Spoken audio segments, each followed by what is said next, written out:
دادگاه شهر مینسک در غیبشان دو رهبر مخالفین بلاروس را محکوم به زندان کرد. بنا به اطلاع مرکز حقوق انسانی ویاسنا، سویتلانا تیخانوفسکایا رقیب اساسی حاکم خودکامه بلاروس الکساندر لوکاشنکو در انتخابات پرزیدنتی سال 2020 به 15 سال زندان و پاول لاتوشکا به 18 سال زندان محکوم شدند. خبرگزاری دولتی بلتا خبر داد که دادگاه تیخانوفسکایا و لاتوشکا را در قصد غصب حکومت، تشکیل و روبری سازمان‌های افراطی، دعوت‌های عمومی به غصب حکومت، برانگیختن کینه و عداوت اجتماعی گوناگون دانسته است. کمیته تفتیشات بلاروس تفتیش ویژه به ضد نمایندگان شورای هماهنگساز یک نهاد رهبری مخالفین را ماه اکتبر سال 2022 آغاز کرد.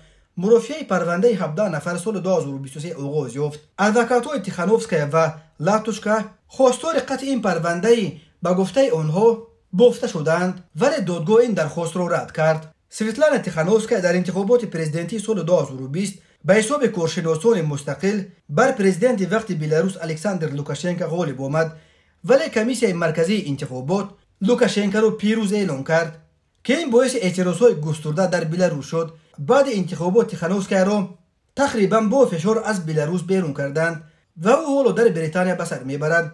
دفتر تیخانوفسکایا و شورای هماهنگساز مقامات امنیتی بلاروس سازمان‌های تروریستی اعلام کردند.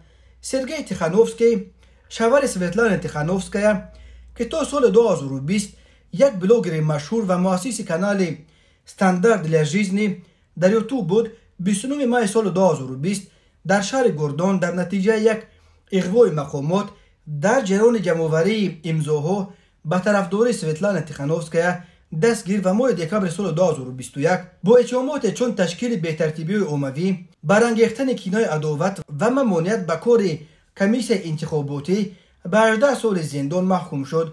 ماه فوریه سال 2023 با حکم او برای سرکشی از اجرای امر زندانبانها باز 1.5 سال دیگر علاوه کردند.